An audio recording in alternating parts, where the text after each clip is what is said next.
Бүгдээрээ сайн уу? Та бүгдтэйгээ сонсдог бичлэгээр уулзж байгаадаа миний хувьд маш их таатай байна. За өнөөдөр мөн адил хоёр түүхийг та бүгдтэй хүргэх болно. Мэдээж янз бүрийн сэтгэл санаа тавгуутуулах зүйлүүд яригдах учраас та бүгд сэтгэл зүгээ мэдээд сонсоорой гэж бол би хүсмээр байна. За ингээд хэдүүлээ түүхүүд рүүгээ орцгоё. Надад нэг stalker бий. Сайн байцгаана уу? Би 20 настай эмэгтэй. 20 юм уу 21 насны нэг залуу намайг дагдаг. Энэ бүхэн одоогоос 2-3 сарын өмнө эхэлсэн юм. Би зургийн хэрэгсэл, бичиг хэргийн дэлгүүрт ажилладаг. Үйлчлүүлэгчдэд туслах, цэвэрлэгээ хийх, бараад үргэх гээд бүхий л ажлыг амжуулна. Нэг өдөр өмнө нь хизээж зураг зурж үзээгүй гэх нэг залуу орж ирээд тусламж хүслээ. Азтай гихэнч хаашаа юм тэр залуу туслах хүнээр би сонгогдсон юм. Бид хэсэг зуур ярилцаж би түүнээс яг юу сурмаар байгааг нь, ямар бүтээгдэхүүн сонирхож байгааг нь асуулаа. Тэрээр харандаагаар скетч зураг зурах дуртай. Цаашид ч ур чадвараа ахиулахыг хүсэж байна гэхэд нь за тэгвэл би чамд хідэн зөвлөгөө өгье гэд баахан л зүйл ярьж өглөө. Ярианы явцад намайг ч бас зураг зурдаг гэдгийг маань мэдээд тэр маш их сонирхож эхлэв. Тэгснээ надаас өөрт нь зургийн хичээл зааж өгч чадах уу гэж асуухад нь би үнэхээр их гайхсан. Би чинь мэрэгжлийн хүнч биш. Дээр нь надад хүнд хичээл заагаад байх нэг их сонирхол байгаагүй тул татгалзаж тэр ойлгож хүлээж авсан. Гэтэл дараа 7 хоногт нь тэр дахин ирээд ажилчдаас намайг асууж энэ удаад зургийн тэмдрээ авчирсан гэлээ. Би түүнд туслана гэж зөвшөөрсөн огтхон ч санахгүй байсан болохоор надад маш их хачин санагдсан. Тэр надад хэд хэдэн зураг үзүүлэхэд нь тэр нь дандаа K-pop дуучдын зураг байсныг би анзаарсан юм. Тэдний нэг нь BTS хамтлагийн гишүүн байхыг нь хараад хилтэл BTS болон K-pop-ын талаар зогсолтгүй маш идэвхтэй ярьж эхэлсэн. K-pop-ын талаар гадралдаг байсан маань түүний хувьд байгаа болсон хэрэг болсон юм шиг байгаа юм. Учир нь түүний эргэн тойронд хинч K-pop сонирхдаггүй байж ямар ч тач одоо хэдхэн хоногийн зайтай тогтмол ирдэг болсон.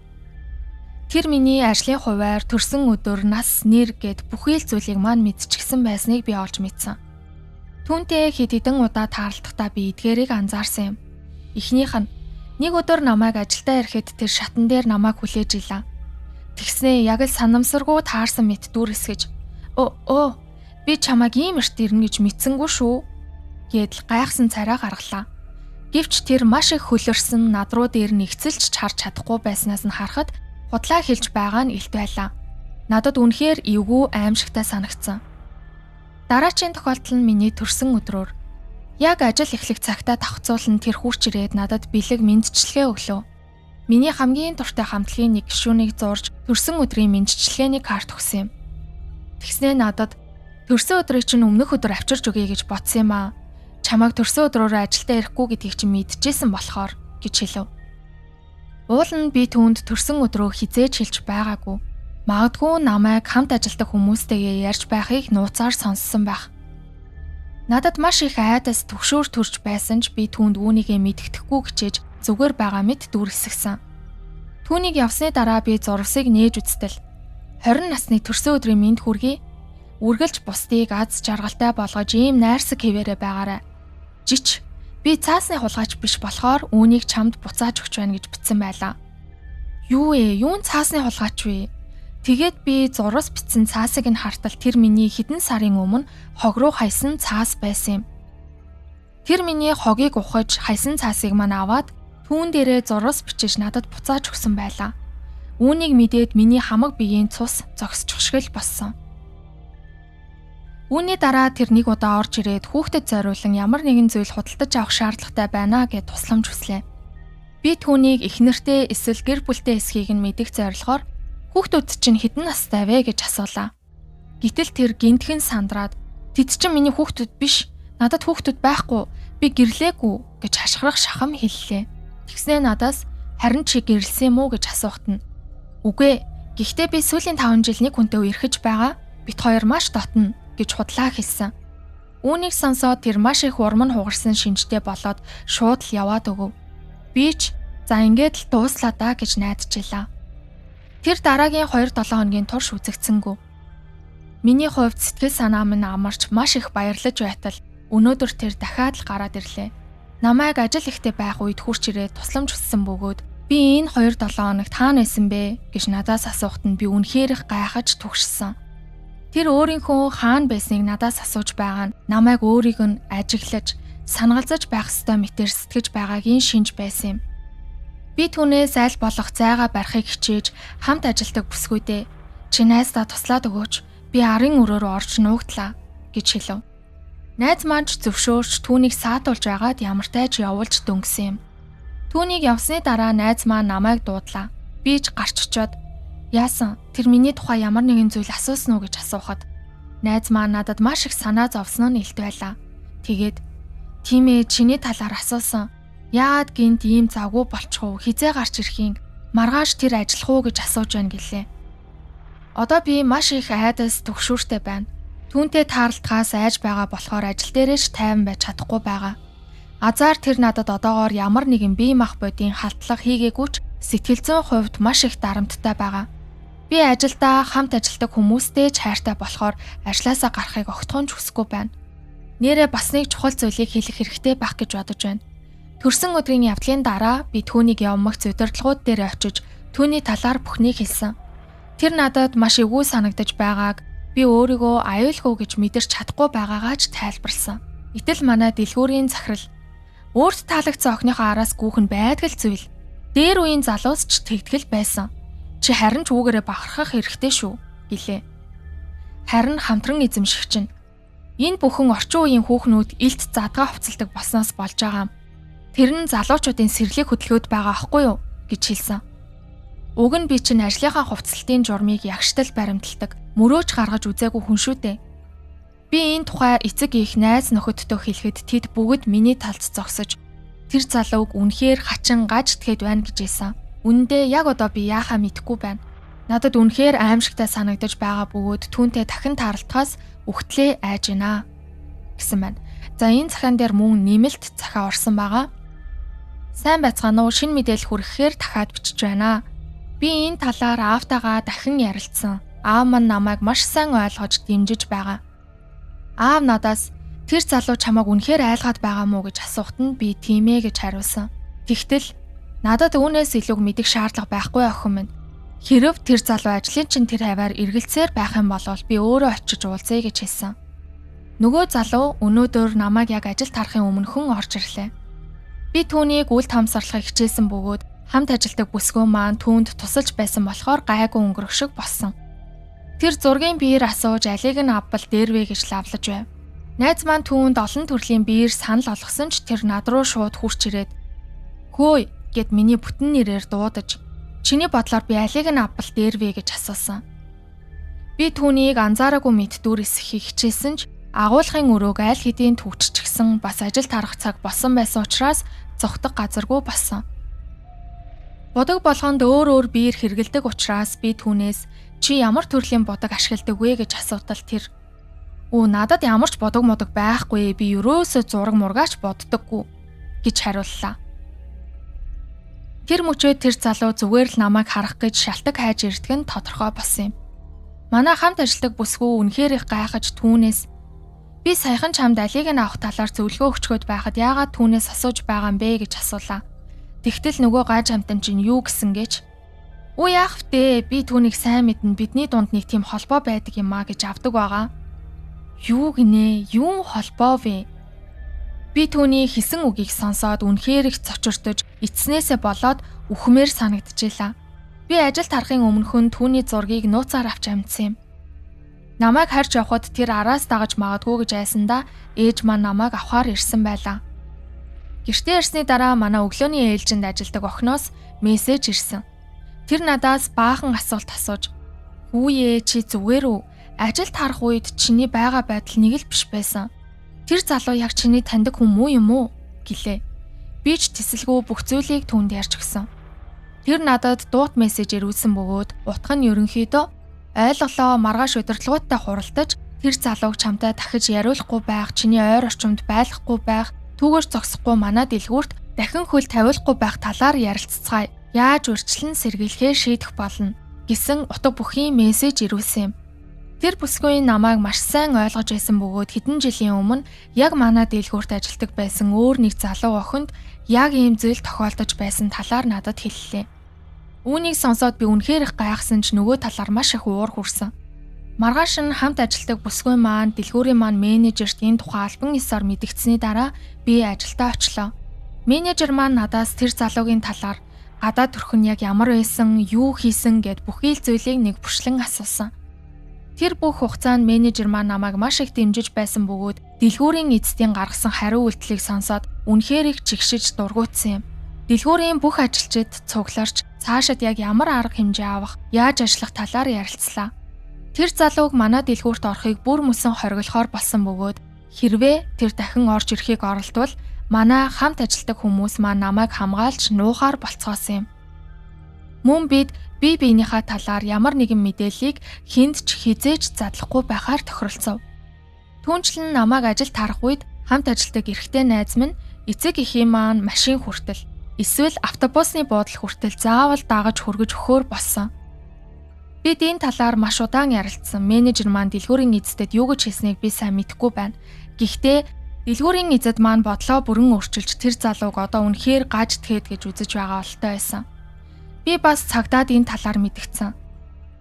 Тэд одоогоор тэр залуу надад ямар нэгэн ноцтой зүйл хийгээгүй учраас шууд арга хэмжээ авч чадахгүй гэсэн ч ядчил түүний гадаад төрх нөхцөл байдал ямар байсныг тэдэнд хэлж бүртгүүлсэн нь миний хувьд чухал гэж бодож байна гэсэн ийм түүх байлаа. Хэрвээ та бүгдэд ч гэсэн ямар нэгэн байдлаар стокертой холбоотой түүх байх юм бол комент хэсэгт бичиж бусадтай анхааруулаарай гэж бол хүсмээр байна. За ингээд дараагийн түүх рүү орцгоё. Миний майхантай аялалд явхаа болсон шалтгаан. Миний түүхийг ойлгохын тулд манай улсын хуулийн зарим нэг зүйл заалтын талаар мэдэх хэрэгтэй болов уу? Хэрв та бусдад хүндэтгэлтэй хандаж ямар нэгэн зүйл эвдэж сүйтгэхгүй л бол бусдын эзэмшлийн зарим газраар нэвтрхийг хориглодоггүй юм. Та хүссэн толгодоороо алхаж хүссэн далайн эрэг дээрээ очиж хоноглож болно. Гагцхүү явахдаа тухайн газрыг яг анх байсан шиг цэвэрхэн үлдээх ёстой. Би бага байхдаа майхантай аялалд явах туртай байлаа. Манай гэр бүлийнхэн эцэг эхийн маань найзууд тэдний хүүхдүүдээс бүрдсэн том айрам жилд хит хитэн удаа аялдаг байв. Дунджаар 10 орчим хүн явдаг байсан бөгөөд бид далайн эргэн ойролцоох зилүүд нэгэн газар руу үргэлж очдог байсан. Тэр олон хүний аяллаа бэлтгэлийг базаана гэдэг баггүй л ажил болдог байлаа. Үнэн дээр зөвхөн бид ч тэнд очдог байсан юм биш. Эргийн ойролцоо даруулц завтай хүмүүс явж, эрэг дагуу бусад аялагчид ч майхнаа барьсан байдаг байлаа. Тэдний ихэнх нь бага насны эсвэл өсвөр насны хүүхдүүдтэйгээ явдаг байсан учраас ямар нэгэн утга учиргүй архиталт, шоу цэнгэн болдоггүй, ерөнхийдөө гэр бүлийнхэн амардаг албан бус амралтын бүс шиг газар байсан юм. Хэдийгээр хүний хөлөөс зайдуу зилүүд газар боловч ойрхон бие засах газар усанд орох жижиг байшин хүртэл барьчихсан байдаг байлаа. Магадгүй орон нутгийн зөвлөл хүмүүсийг бутны ард бие засгаас нь залхаад барьж өгсөн байх гэж би боддог юм. 2011 оны хавар бид заншил ёсоор дахиад л тийшээ явсан. Би цаг хугацааны баримжаа муутайч гэлээ. Үүнийг яг таг санаж байгаагийн учир нь 2010 оны өвөл би нохоогоо авсан юм. Тэр оны 11 сард өөрийнхөө төрсөн өдрөөрөө өөртөө бэлэг барьж асрамжийн газраас түүнийг үрчилж авч байлаа. Нохоогоо би пармезан гэж нэрлсэн. Намайг үрчилж авах үед тэрээр нохой зодоон зохион байгуулдаг газраас аврагдан ирсэн 6хан сартай гөлөг байлаа. Бид түүнийг яг ямар үлдэрэх болохыг сайн мэдэхгүй байгаа. Нохой маань хүмүүс болон бусад нохоттой маш аядуу зөөлөн харьцдаг, зан авир сайтайч хэрвээ чи түүнийг айлгаж ичээж аюул мэдрүүлвэл тэр чамайг яасан ч орхихгүй бариад л авна. Энэ аялалд гарах үед би пармезаныг үрчилж аваад хэдэн сар өнгөрчихсөн хэдийнэ дасчихсан байлаа. Тэр өмнө нь бидэнтэй аялалд явж байгаагүй ч манай гэр бүлийнхний хувьд аяллаа маань салшгүй нэг хэсэг. Гэр бүлийн маань гишүүн тул бид пармезанаас суулгаад аялдаа гарсан юм. Хачирхалтай нь энэ удаа эцэг эхийн маань гэр бүлийн найзуудаас хинэн ч ирж чадаагүй тул зөвхөн би, манай дүү, аав ээж дөрвөлээл байсан. Надад бол аав ээжийн гэр бүлийн найзууд тэдний хүүхдүүд явна уу, явахгүй байна уу гэдг нь огтхон ч сонирн биш байлаа. Угаасаа би найзуудынх нь хүүхдүүдтэй дотн биш байсан болохоор энэ удаагийн аяллаараа дүү нохоо хоёртойгоо л тоглож цагийг өнгөрөөхийг хүсэж байсан юм. Замдаа бараг 6 цагийг зарцуулсан. Ягаад ч юм ердийнхөөсөө хожуу гарсан учраас нарж аргах үед л очих газартаа ирлээ. Ийм орой майхан барина гэдэг тийм ч тохиромжтой биш ч биднийг очиход бусад аялагчид хэдийн очиод майхнаа засчихсан тэр хайв түүдэг галын гэрлэр гэгээтэй байх болов уу гэж таамаглаж байсан юм. Гэтэл эрэг дээр хинч байсангүй эзгүй хоосон байлаа. Бид ч нэг их тоосонгүй. Аав ээж хоёр маань юмнуудаа гаргаж майхнаа барьж эхэллээ. Тэдний гарч хідэн тусгаж юмнуудаа янзлах хооронд дүү бит хоёрыг машины багажнаас хөнгөн ачаануудаа буулганд хүүлж өгөхийг хүссэн. Би машинаас буухаасаа өмнө пармезанд зориулж цонхоо баг зэрэг буулган завсар гарган орхилоо. Жилийн тэр үе гэхэд цаг агаар нэлийн халуун байсан болохоор жаахан ч олов цэвэр агаар амьсгалаг гэж бодсон юм. Бид зилүүд далайн эрэг дээр тас харанхуйд юмсаа хайж мөнгнөж байх нь нэг талаас үнэхээр эвгүй чихүүдээс төрүүлэн байлаа. Энэ эрэг рүү хөтэлдэг цорын ганц зам нь тойрог хэлбэртэй оо үсэг шиг усан дээгүүрх гүүр. Хэрэг хүсвэл эрэг орчмыг тойроод давхиж болохоор тийм хэлбэртэй гэсэн үг. Би тэр зам руу огт анхааралгүй хүүхдэл болсон хойно ядарснаа гайхаж гомдлож байсан ч ээж маань харин нилээн соргог байлаа. Аав маань нисэн дээр майхнаа босгох гэж ноцолдож 10-аад минут орчим болж байтал ээж түүнээс энэ хаваар нэг машин тойроод давхиад байгааг анзаарч гинөө. Хит хитэн удаа өнгөрлөө гэж асуув. Аав минь заншил ёсороо тоосон шинжгүй мөрөө хавчив. Аав ээжэд юу гэснийг мэдэхгүй ч хэдхэн минутын дараа бидний машины хажууд өөр нэгэн машин ирж зогсоод дотроос нь нэг хүн буулаа. Бидний байгаа газраас машин зогссон зам хүртэл 5-6 м орчим зайтай байсан. Гар чидэнгийн гэрлээс өөр гэрэлтүүлэггүй тул орчин хав харанхуй байлаа. Ийм зилүүд газар хүн ирнэ гэж санаагүй байсан тул ээж маань харуул хамгаалтынхан байх гэж хэллээ. Ийм эзгүй арал дээр яагаад харуул байх ёстойг би сайн ойлгоогүй. Магадгүй ээж байгаль хамгаалагчдыг хэлсэн байх. Учир нь тэд хаяа нэг шалхахаар ирдэг байсан юм. Гэтэл нөгөө залуу яалтчгүй гуйвж, дайвж нэг л сонин алхаад ирлээ. Согтуу эсвэл мансуурсан л байх. Эрүүл хүн лав ийм байх боломжгүй. За яах вэ, нэг донтогчл байна гэж бодлоо. Хотод бол ийм хүмүүс байх нь хэвийн үзэгдэлч зилүүд байгаль таарах нь бол ховор байдаг. Түүнийг аав гарч идэнгийн гэрэл тусган харж ойртох тусам гартаа том хутга барьсан байгаа нь харагдлаа. Бараг 40 см орчмын урттай том хутга байсан болов уу? Би аавдаа тийм ч сайн биш ч гэлээ тэр үед түүнийг үнэхээр үнэлсэн. Тэр хутгийг хармагцаа шууд л босч майхны гадас цогтөг алхаа чанга атхан биднийг ардаа орууллаа. Нөгөө ир бидэн рүү зэвүүцэлтэйгээр хашгичиж "Энд майхан барьж болохгүй, би зүгээр л та нарт анхааруулж байна" гэж ойрлож эхлэв. Аав минь эхэндээ нөгөө залуутай айдуу тайван харьцахыг хичээж "Ойлголоо, бид одоо явлаа" гэж хэлж үтсэн ч энэ нь тус болсонгүй. Тэр залуу бидэн рүү улам ойрцоор байсан тул аавч бас өөдөөс нь хашгичиж хоорондоо ширүүн маргалдаж эхэллээ. Дүү бит хоёр айсандаа уйлж орхив. Ямар тааж айснаасаа болоод чичирч байснаа л тод сандаг юм. Ийм нөхцөлд юу н хинч байсан үхтлээ айх нь гарцаагүй байх. Тэр хачин итгээд аав хоёр зодолтож нэгээгээ үзэхтэрээ тулж байна л гэж бодсон. Гэхдээ үннийг хэлэхэд аав маань тэр залууг дийлэн барна гэдэгт би төдийлөн итгэлгүй байлаа. Энэ тухай бодоход ч аимшигтай боловч хэрвээ тэр итгээд аавыг минь алчсан бол дараа нь биднийг ч бас зүгээр орхихгүй байсан гэдэгт би бүрэн итгэлтэй байна. Учир нь ээж маань биднийг аваад зүхтах хэмжээний сэргэлэн байж чадахгүй байсан болов уу? Би ээжтэй хайртай ч тэр үргэлжил аавыг болон аавтай харилцах харилцаагаа биднээс дээгүүр тавьдаг байсан юм. Гэвч бүх зүйл өөрөөр ирэхлээ. Яг л түнэр харанхуй дундаас олзоо анаж буй чон шиг нэгэн зүйл гинэт гарч ирээд биднийг төдийгүй хутга барьсан нөгөө залууг цочрол оруулж орхив. Тэр мөчөд пармезан дэлхий дээрх хамгийн аюултай махчин аратан болон хувирсан байлаа. Нохоо маань нөгөө залуугийн гараас маш хүчтэй зууж хөрмийг нь тас татан арьс махыг нь хийгц татлаа. Нөгөө залуу хутгаа элсэн дээр алдаж орхив.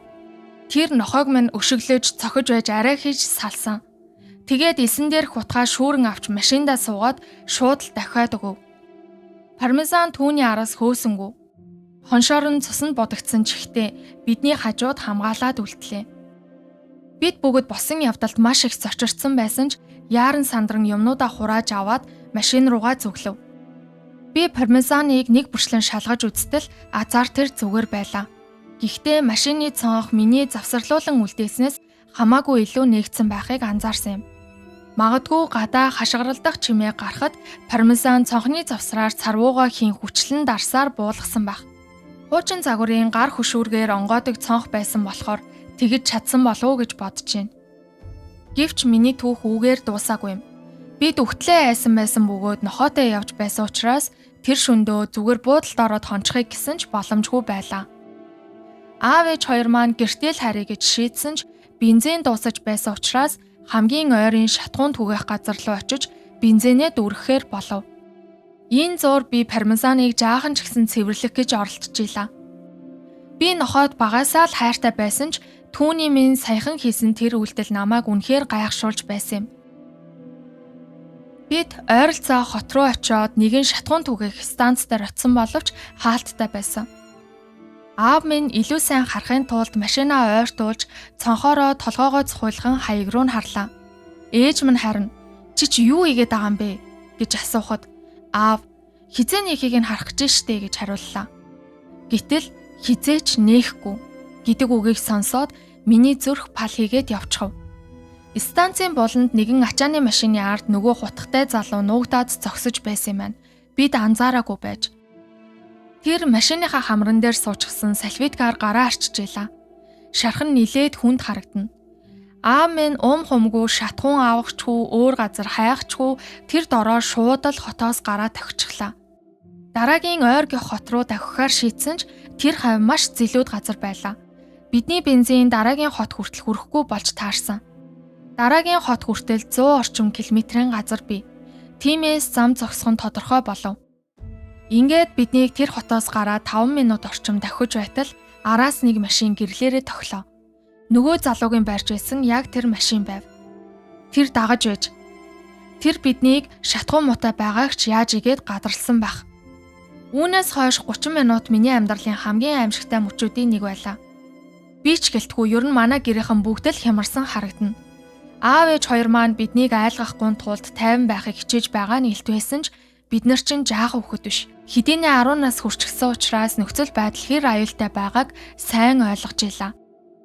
Аав шатгуунаа хэмнэхийн тулд хөгжмөө унтрав. Нөгөө залуу биднийг ойролцоогоор 90 км-ийн газар дагаж байгаад өөр зам руу салан одлоо. Сүүлийн 10 км газар манай шатгууны заалд хэдийнэ шарн насчихсан байсан. Би бурхан төдийлөн итгэдэггүй ч хэрв тэр үнэхээр байдаг бол яалтчгүй түүний хийсэн л гайхамшгуудын нэг байсан юм.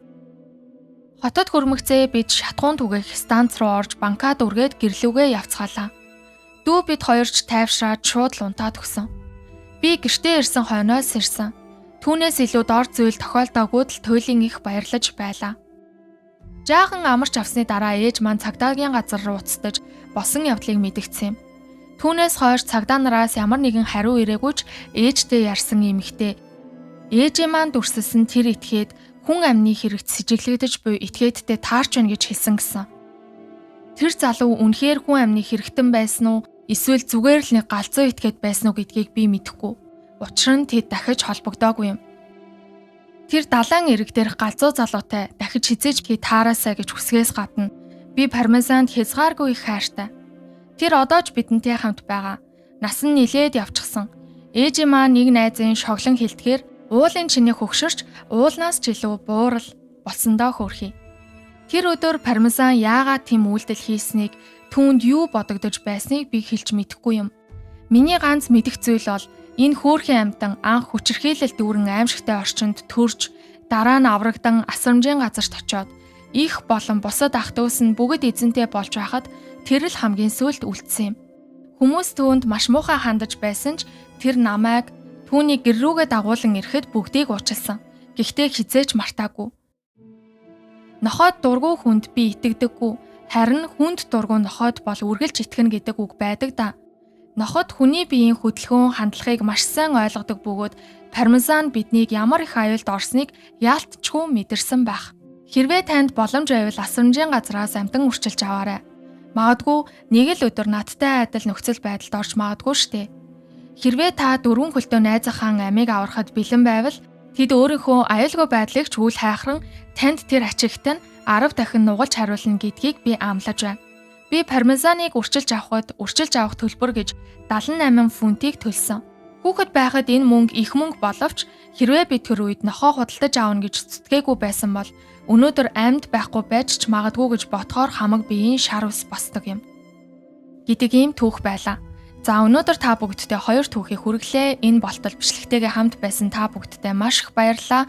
Тун удахгүй та бүгдийн надаас маш удаан хугацаанд нэхэж байсан бичлэг маань орох учраас сувгтайгаа ойр байгаарай гэж бол би хүсмээр байна. За ингээд хэдүүлээ дараагийн бичлэгээр уулзтлаа. Түр баяртай баярлалаа.